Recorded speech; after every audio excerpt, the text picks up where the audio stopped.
Good evening, folks. Good evening, good evening, good evening.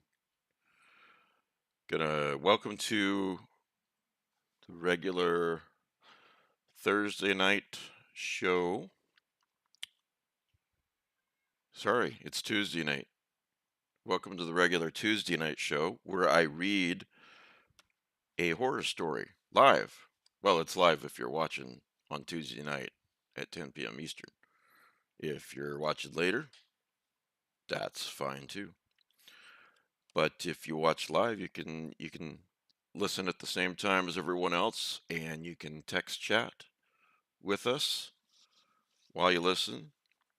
And then I do a Thursday night show at the same time, 10 p.m. Eastern, where I do an Art Bell imitation without the paranormal stuff. Sometimes there's paranormal. Talk a little bit about astronomy on Thursday as well as other things. Darren, if you're listening. So, so hey, Kelly, Alan, Kim. Um, Kelly has been prepping by watching the Portland Horror Film Fest stream. Nice. Forgot about that. Um, Used to go to every single one of those things, but anyway, I posted a link in the text chat before it started, and it's a link to The Price of Fear, um, an article on The Price of Fear, excuse me. Read a little bit of it.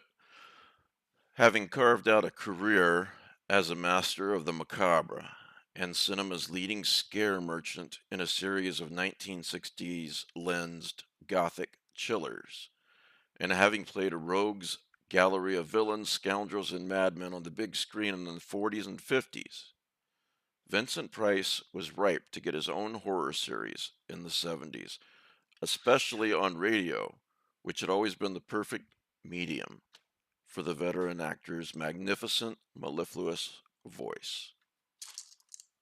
Uh, what are we doing, Monty? Yep, that's a good spot. You can stay there, buddy. A foreboding music theme, a blood-curdling scream, and Price intoning, "Hello there. Welcome, listeners, to the Price of Fear." I'm not even going to try to do Vincent Price's voice. BBC Radio's late night serial in which he brought his own elegant eeriness to a series of dramatizations that were sometimes horrific, sometimes with a macabre sense of humor, but always with an inescapable element of fear. It's a good article, gives you just the history of the series, and as you know, if you have been watching, they did a dramatization. Some of the stories, let me start over. They did like 20 stories, I believe, and then they did this anthology of some of the stories that the adaptations were based on. So, so yes. Hey, Suzanne. Monty causing desk quakes. He was, yes, actually. Chaz, I don't know if you're watching, but thank you for the Girl Scout cookies, buddy. Really appreciate it, as does the entire family. Um, Seth Bradley, if you're watching, thank you for, or watching later, if for the, I had this on my wish list, star projector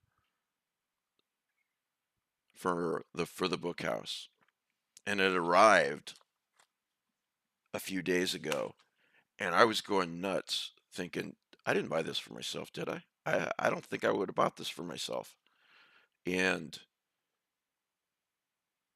finally, and I must have missed the paperwork with it.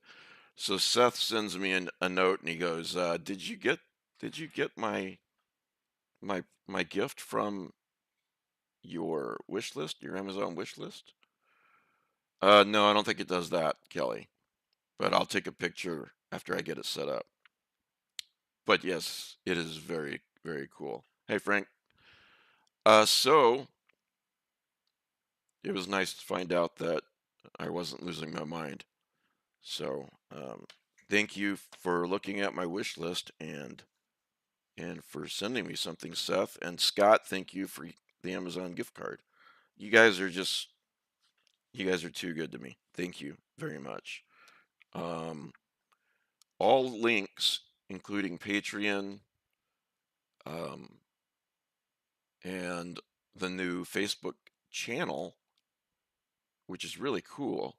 All of those links are at no, no, no. I don't have the channel on there yet. Logan's going to put it on there tonight, I hope. But anyway, keep checking back. MichaelDylanDavis.com. So that is, let me type that, unless Alan beats me to it. There we go. I don't know if that actually links or not. But that is my links page. That will shortly be updated with the new Facebook channel, which, as I said, is very cool. Thank you, Alan. Alan's does link, of course. Appreciate it. And I am rereading uh, some of this book by Douglas Clegg, The Attraction. I've always really liked it. It pushes a lot of buttons for me. Loner, the desert, um, the 70s. It's set in the 70s, and it's just a fun horror story. Now, do not. I see you on the screen behind me, Monty. Do not. No, you can't have my water. Hey, try to be a professional. Okay. Thank you. All right. Why don't you lay down, little guy? There we go. Good boy. All right. So, Scott, hello. Where was I? Oh, yes. Douglas Clegg, The Attraction. You're. This is actually a pretty good size office. You don't have to be right. Anyway, do not get the Kindle version.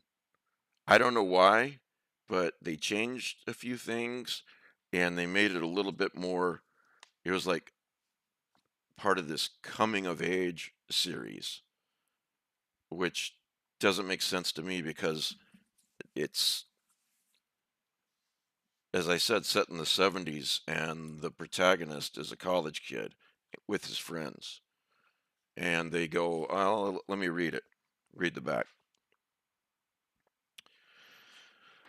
The signs along the desert highway read, "Come see the mystery."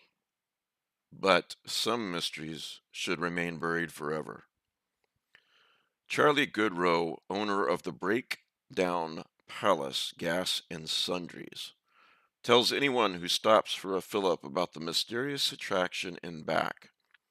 It's the mummified remains of an ancient legendary flesh scraper whose job had been to scrape the flesh off of the bones of human sacrifices. When a car filled with teenagers gets a flat tire out in the middle of the Arizona heat, the kids figure they have time to check out the mystery. Behind curtains in a glass case lies a small, withered corpse with very long fingernails. Above it, tacked on the wall, is a sign: "Do not touch. Do not feed." But it has to be a hoax, right? How could the kids know that feeding the mystery will be the worst mistake of their lives? How could they know that the flesh scraper is hungry for flesh? Well, one way to know would be it said, "Do not touch, do not feed." But anyway, like I said, it pushes a lot of my hot buttons. It's set in the desert. It's set in the 70s. Um, it starts off as a flashback. The guy is older It was originally published in 2006, so we'll assume that it's 2006 when he's telling the story. And you read a couple of things. Just just just a little bit of fair use, Douglas, if you ever see this. It's just great writing, I think, and it's a fun story. Watch the desert. It is out there, this abomination. Watch along the ridge, over at that mesa after sundown. You can hear it sometimes when it's completely dark, so dark even the stars have died out. In the southwest, in Arizona, not among the cities and towns, out where the scrub brush and octilio cactus take over the landscape. In those places where the tumbleweed blows through like a whisper of the past, and so on. Skipping down, and something there at sunset, scuttling along the dark lip of a cave, a crack in the wall of a cliff. Some creature there. Strange things live in the desert. Strange people, too. And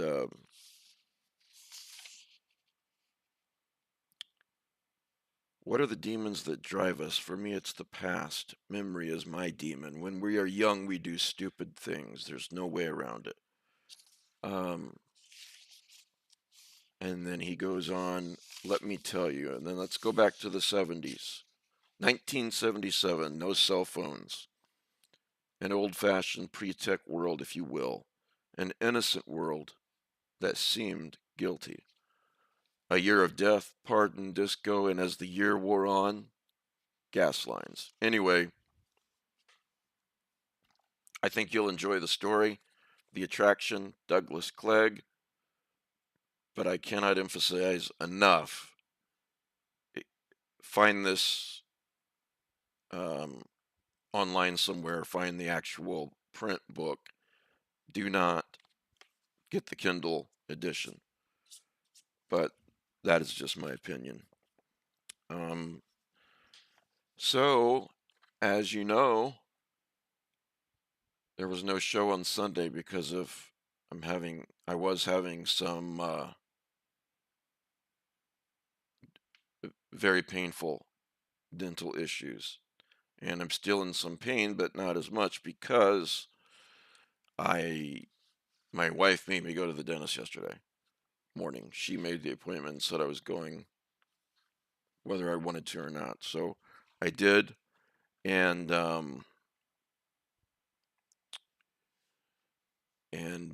didn't know exactly what the problem was, which tooth, whatever. I just knew it was upper, and this side, no, tooth pain is no fun.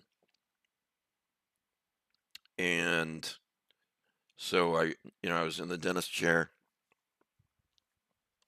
The guy comes in and he goes, um, "So what is the problem?" And I'm like, "I don't know. It hurts over here." And he goes, "Well, I want answers." And I said, "You want answers?" And he said, "I want the tooth." And I said, "You can't handle the tooth." I can't wait to tell that joke to Logan. He might actually laugh. No, they took the tooth out. It wasn't actually too bad. And I'm one tooth closer to being a toothless old man. So there you go. Um, I hope some of you are listening to The Price of Fear because it's great stuff. Anyway, there's that link, and I'm going to read a story again from the Price of Fear anthology entitled Blind Man's Bluff.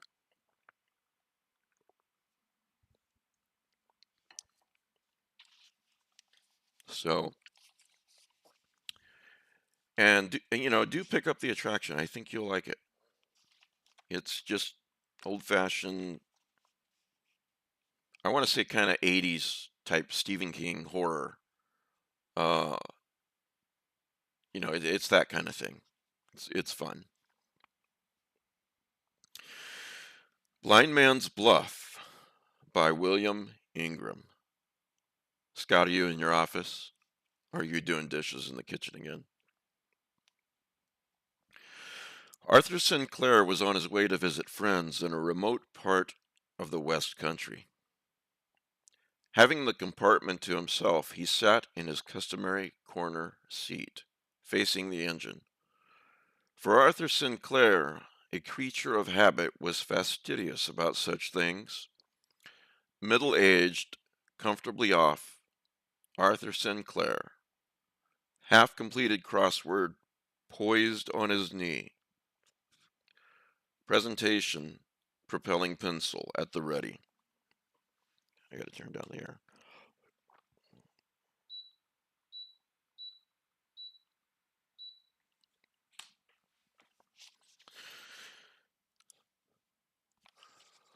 Although it was not exactly an express, Arthur was content enough with the train's progress through the lush, if barely observed, Cornish countryside. Until, without warning, it braked and stopped. An unscheduled stop at that. Arthur experienced the all too familiar surge of irritation at the unexpected, the unpredictable. He lowered the window to its full and looked out. By the way, this is another one of those, if memory serves, where in the show Vincent Price plays a fictional character of himself. So, hardly a station at all. At its best, a country halt. So insignificant that the powers that be had not even considered it worthy of a name board.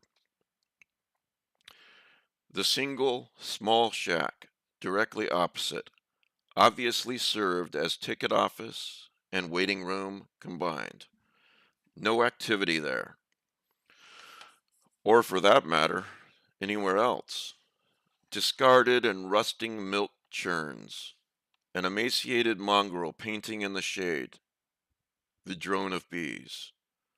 Far off over the fields, a glimpse of a church tower, but no life, no apparent reason for what seemed a senseless and interminable delay. Arthur had all but decided to investigate the cause when the train began to pull away. It was then he saw him.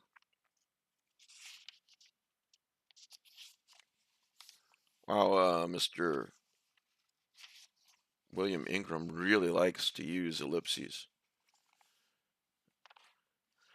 A sudden impression, a man rushing through the entrance, along the platform, towards the now fast-moving train, rushing so heedlessly that it seemed the fellow actually intended to hurl himself under the very wheels.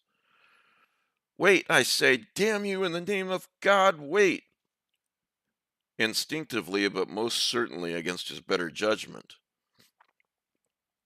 Arthur opened the compartment door, called out, offered a hand, and finally managed to haul the man aboard. But it wasn't until he'd subsided into his seat, opposite his rescued fellow traveler, that Arthur realized how truly foolhardy he'd been. The stranger was blind, quite blind. He also likes a lot of exclamation points. Um, we'd have to speak to Joe Pulver about that. The man recovered his breath. "Kind of you, truly, kind, to risk yourself like that, truly kind. The least I could do. Anyone would have done the same." But Arthur's tone lacked conviction. "Oh, but they wouldn't. You take it from me, they wouldn't. Not anyone, not most, neither. Most would have stood and watched, and maybe even hoped for the worst. How about that, then, eh?" The blind man almost seemed to relish the hideous consequences of such an event. The worst, you're surely not suggesting. But there was no stopping the blind man now.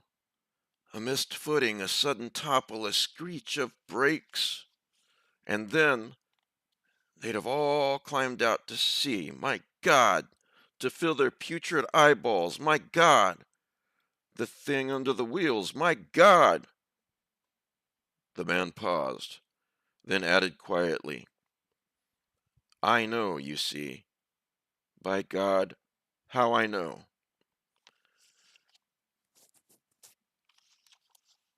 As the blind man settled himself back into his seat, Arthur took the opportunity to study him more closely. His knuckles were white about the stick, gnarled knuckles about the peeling paint of his blind man's stick. His long, old-fashioned raincoat reached quite to his ankles. In spite of the stifling heat, he'd buttoned it tight about his throat. There were high-buttoned boots, a black beret pulled right down to his eyebrows, but most of all, there were the spectacles, round, steel-rimmed, spectacles so deep and black they seemed like the sockets of the dead, fathomless, with only the reflection of Arthur's own curiosity staring back at him, his own reflection, and the sudden uncomfortable conviction that he was being watched and, and assessed, inexorably assessed. Hey, Alan, or anyone, could somebody look up when this story was written? Again, it's Blind Man's Bluff by William Ingram, Ingram. Just curious.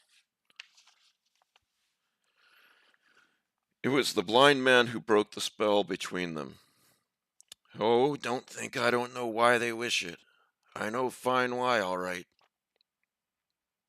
I beg your pardon? My misfortune, my calamity, it gives them this feeling of power, do you see? It gives them the feeling of being one up all the time, of being superior all the time, to be able to play any trick in their black-hearted little book all the time. You find that hard to believe? The blind man waited. I've never really thought about it. Oh, I can imagine there may be a minority. Minority, he says. Yeah, this might have been the 76 anthology you're referring to, Alan. Um, but maybe not. Minority, he says. But surely the majority of us must be allowed some feeling of compassion.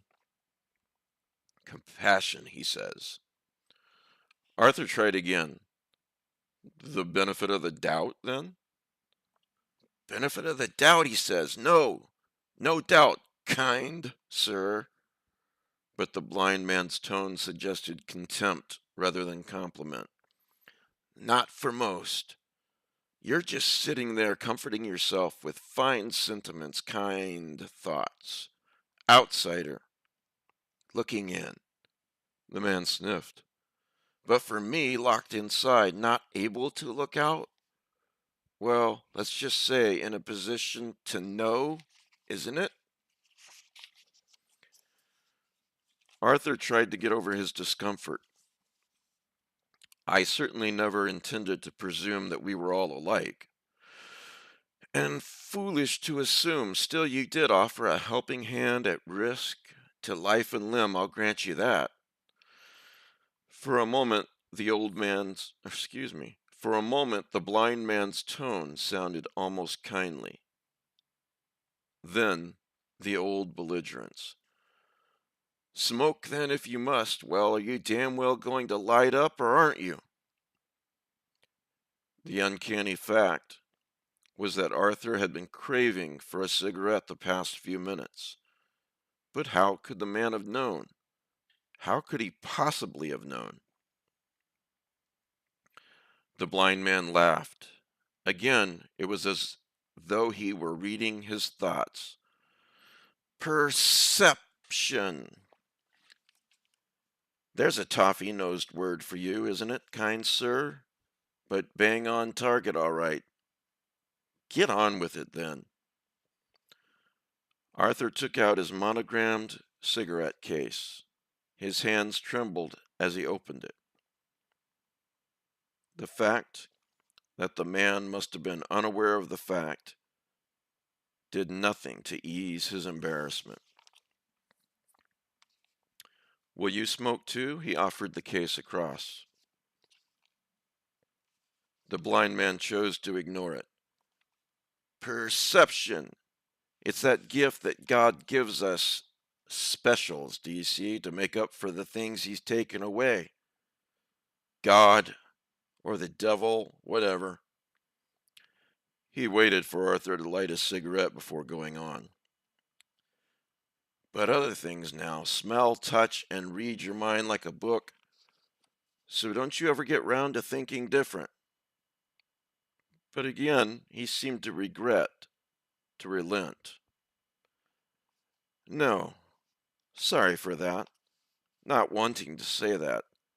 Just by way of protecting myself, do you see? He paused. Hard times don't help, of course, but most on account of him. I was written in 74 for the radio show. Oh, all right. That's interesting. Thanks, Alan. Arthur waited. Him? Boy Con. Con by name, con by nature, eh? Eh? Never told him to his face, of course. It would have been the end of me to tell it to his face. The man's knuckles tightened against the handle of his stick again. But a sudden tautness around the shoulders, too. A feeling of violence. So suppressed, so pent, Arthur hesitated to speak. But there was no need. Again, the blind man anticipated him. He laughed. Read you like a book, but told you that already, haven't I? Yes, you have. Con. C-O-N. Not con. Con!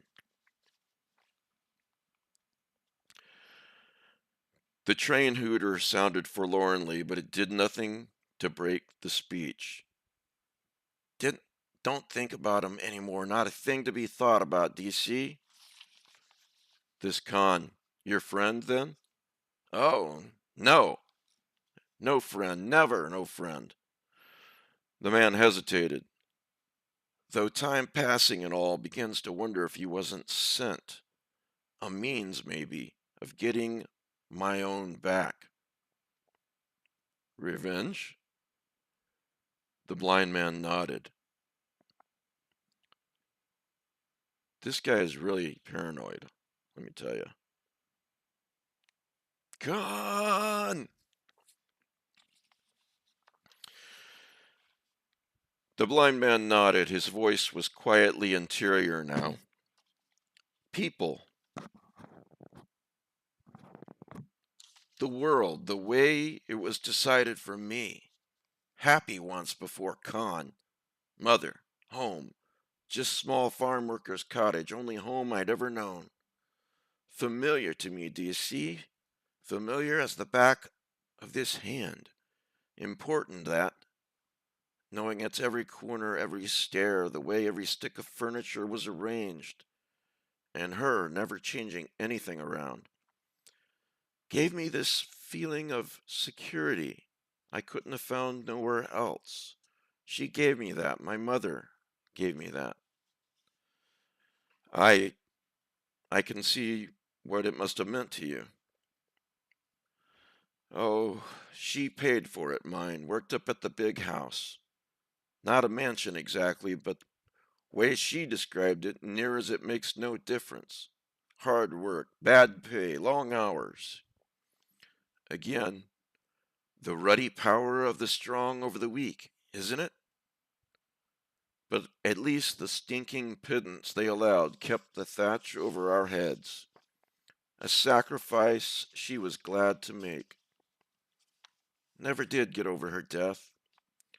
Bad enough sitting by the side of the bed and watching somebody die, but when all you've got to go by is the feel of the pulse, the listening to their breathing.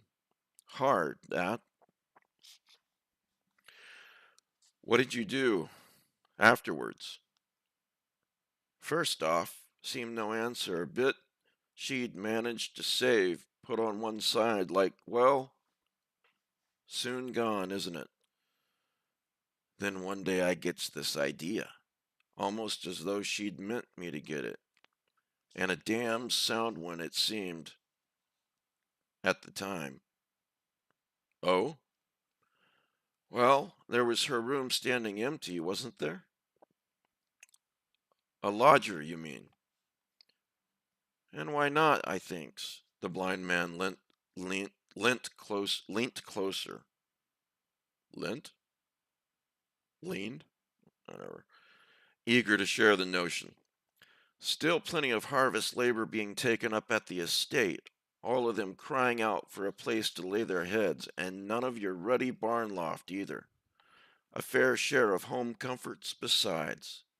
So I puts this card, stuck it up in the post office window, don't I? And I waits. But not for too long. Conboy saw to that. It was a day in late summer when the boy Con showed up at the blind man's cottage, the screech of his motorbike braking in the lane beyond, his abrupt, demanding knock.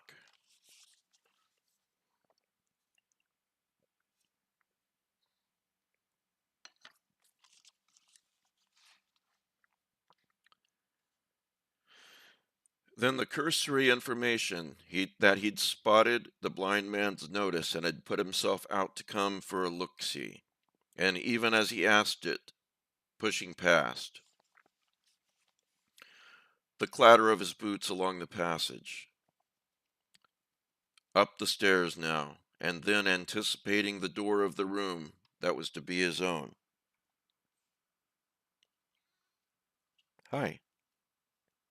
Hi, Montag. The blind man had climbed after. Con's laughter reached him even before he got to the top of the stairs. Home from Ruddy Home, he has the nerve to call it. The blind man stood in the open doorway. It was my mother's room. The way it came out sounded like an apology, which still don't make it a suite at the Waldorf. There had been the clatter of an ornament as Con continued his condescending tour of inspection. Junk, you've seen such junk. Please, boy, be careful. Not to worry. Can always have it written in the lease, can't we, Pops? A kind of inventory? Do you ever get round to your actual inventory, Pops? The boy had picked up a china figurine from the dressing room table. Accidentally on purpose, it slipped from his grasp and smashed into smithereens on the floor. Dear, oh dear, but the laugh in his voice was still there.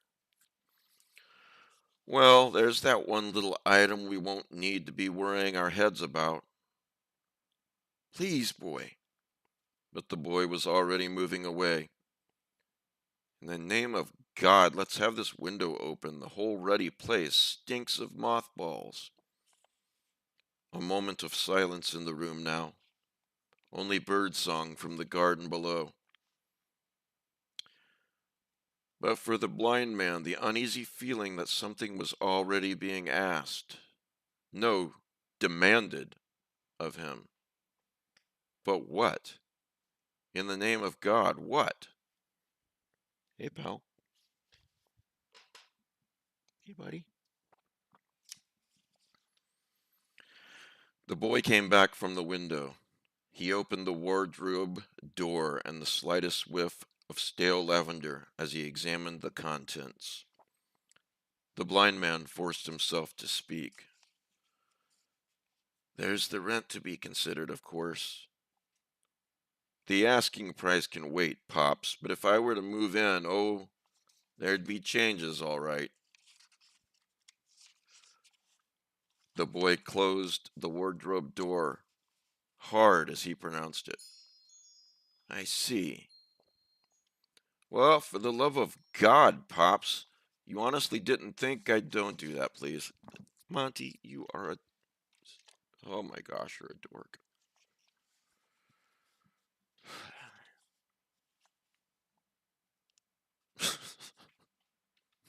You're a goober.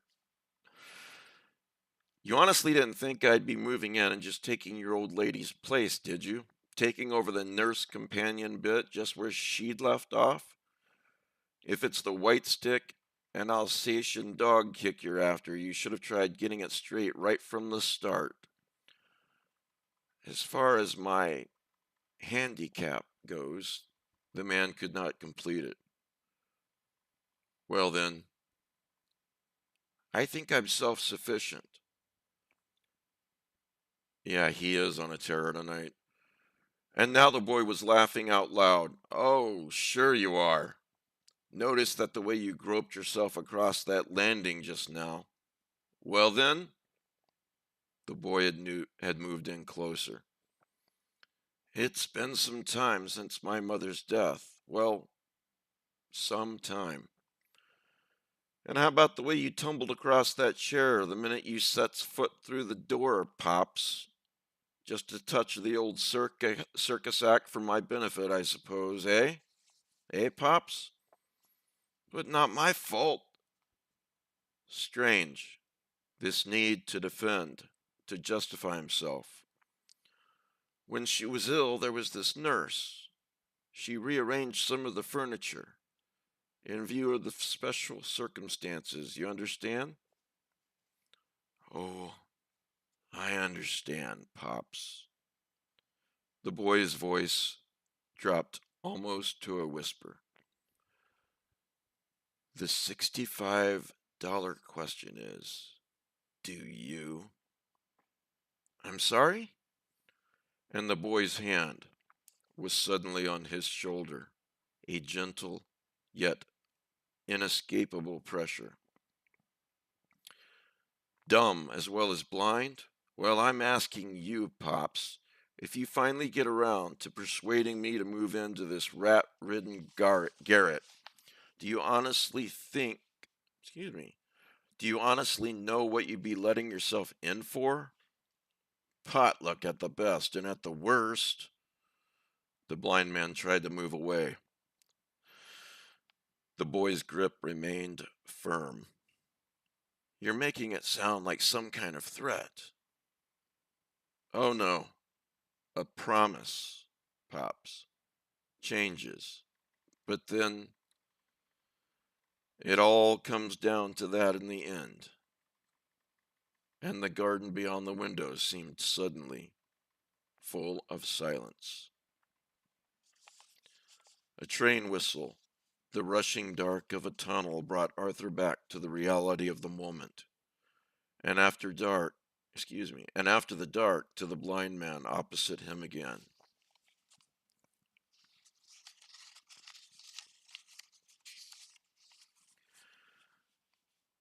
But you still agreed to take the boy? He asked. The blind man paused, then shrugged. Not at first, but the weeks passed. There were no other offers for the room. They took the card from the post office window. The people up at the big house were getting pressing. Threats, eviction, legal action.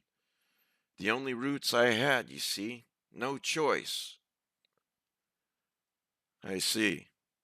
So Khan moved in? Oh, yes. The smile was almost wry. Khan moved in, all right. And? I did my best for him. The blind man's manner eager to convince now. At first, I was even glad, just for the sound of another voice about the place. Natural, isn't it? The past can be good, but it's funny eager. It's funny how eager we all are to be just alive in the present, any kind of present. Not sure I agree, but it didn't work out then. But even as Arthur asked it, the question sounded superfluous. He took over completely, not just his own room, completely. His mates from the estate up drinking all the hours that God made. No notion about paying the rent. And then one morning early, yes, the blind man shook his head. My mother's things, clothes, photographs, the bits and pieces of a lifetime, really. A pathetic pyre at the bottom of the garden. He did that? Oh, he did it all right. And like he was in his rights to do it. The blind man turned his sightless eyes towards the lush green of the passing landscape, but his voice betrayed the memory of another scene, another time.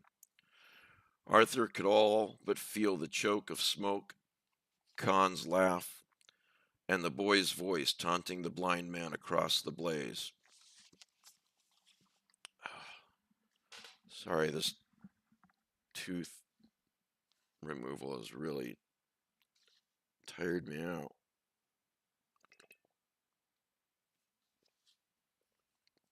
More than usual. And I'm really limited on what I can eat right now.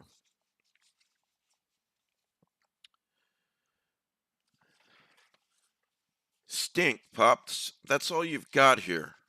Well then, blind as a rotten mole maybe, but can't you smell the stench of her? Eh? Enough to drive the starlings off the trees, isn't it? Stink and pus, and the maggot-ridden old lady's garbage. That's all we've got here. You've no right, Con. No right? So whose bleeding nostrils have they been getting up every hour of the day and night, eh? Space to expand. See, Pops, that's what Con needs. And never going to get it with this rag bag of mildew cluttering up the place. Now, was he? You could have asked. Go on, so it's asking terms we're after now, is it? Yes, sir, no, sir, 3 bags full, sir, now, is it? Boy, this guy is a piece of work. If you just asked first, I could have moved them, couldn't I? Somewhere out of your way. So look at it this way, dear old Moley. Conboy's saving you all that extra trouble, isn't he? Tell you something funny, though?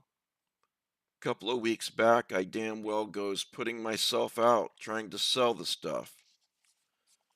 You tried to sell my mother's?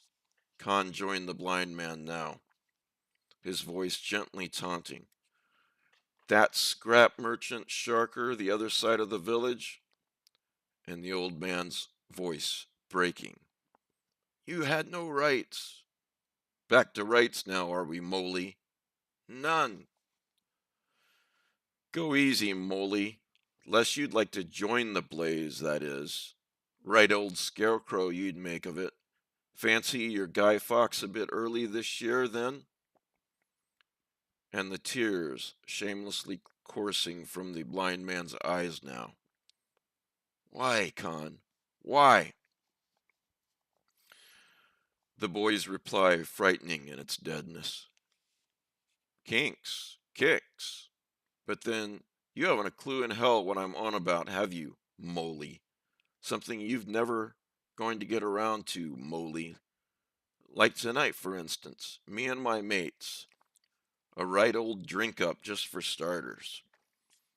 And before the old man could object, my place, Pops. Round about 8, so make yourself a bit scarce-ish. Scarce-ish? You will do that, won't you, Moley? With Con doing all the asking? Fire's nearly out, nothing left to save. But you could always try spitting into the wind.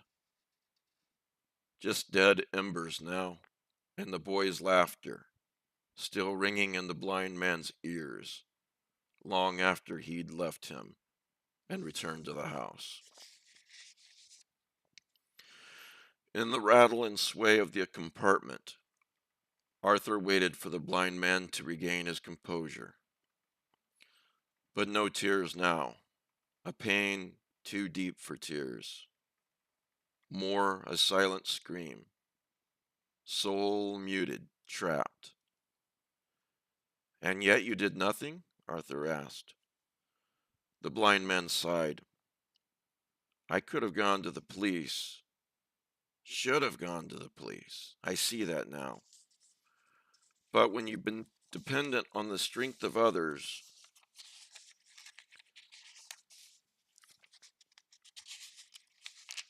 for a whole lifetime, there comes a time when you need so desperately to feel the power of self-assertion, the ability to act. He paused, his voice scarcely audible above the rattle of the train wheels. I found a thing to do.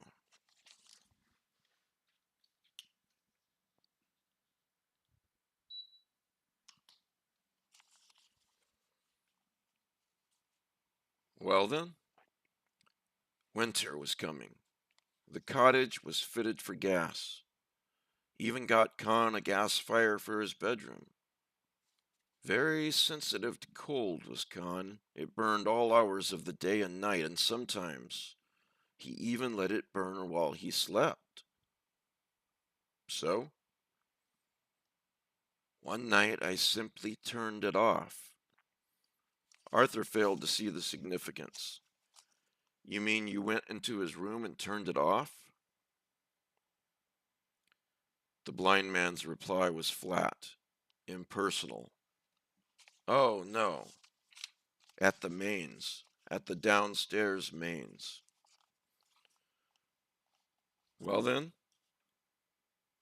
But then, when the flame had been extinguished, I turned it on again. I blanketed the crack beneath his door and stood there a long time listening to the hiss of the gas as it escaped into his room. Con's asleep in his drunken stupor, becoming deeper, ever deeper, until I decided he'd had enough, sufficient to my purpose. A fly buzzed. Arthur's crossword fell to the floor. He did nothing to retrieve it. You gassed him? Murdered him? The blind man shook his head. It was barely perceptible. That would have been a kind of revenge, but too simple.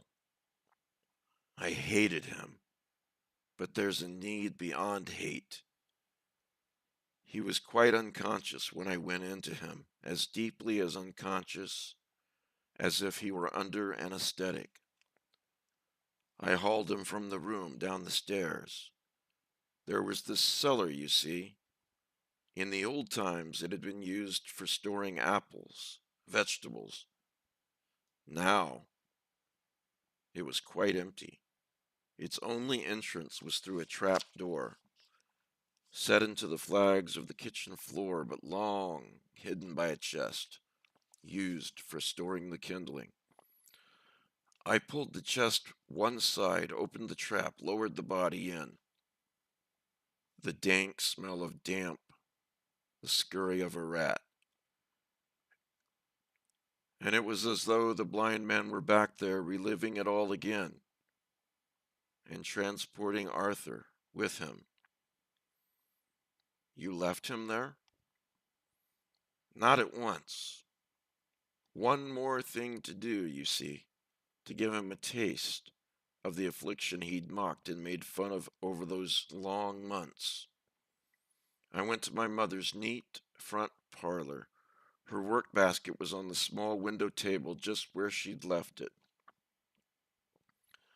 The gnarled hand reached out.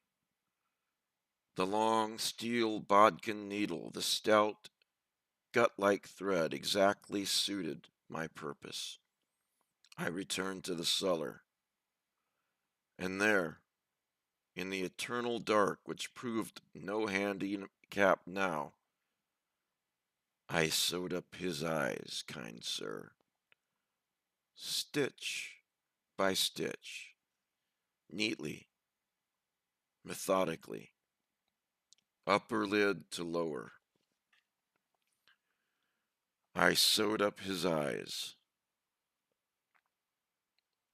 and then I left him there, till the effects of the gas wore off, and the blind man's voice still relishing it.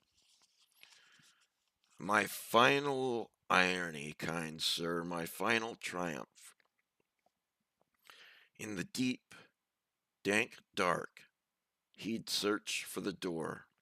He'd search, unseeing, screaming with the searing pain of those sewed-up eyes, groping, panicking over the damp, lichen-covered walls, searching, ever searching for the door that would let him out, to the light, to the help he'd always taken for granted, not knowing that there was no door,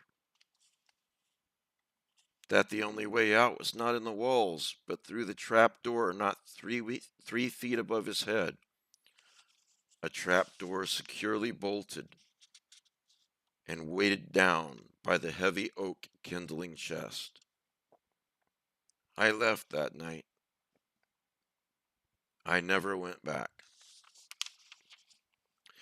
The blind man sighed, a kind of weariness now, like a child already bored with the prank it has played. Arthur's mind searched wildly for an alternative outcome. But they'd be bound to miss him up at the estate. Oh, for a few days they'd miss him, but he was only an itinerant, taken on for casual labor. They came and went as they pleased. For a few days they'd miss him, and then they'd forget. He was only worth the forgetting, kind sir. The train had stopped. A small halt, just as before, but seemingly an eternity ago. The blind man pulled himself to his feet.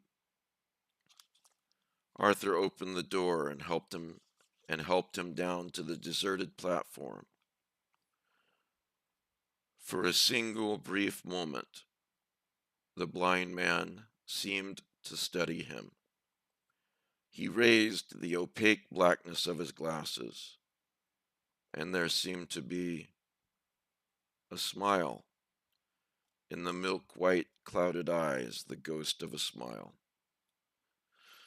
Then he turned, pulled that dirty raincoat even closer about him, and tapped his way toward the exit.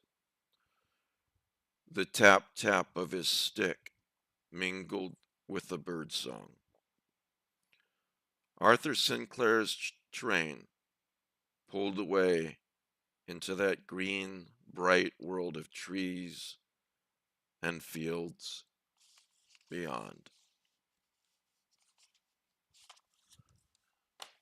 The end. You know what this makes me think of is, let me look this up.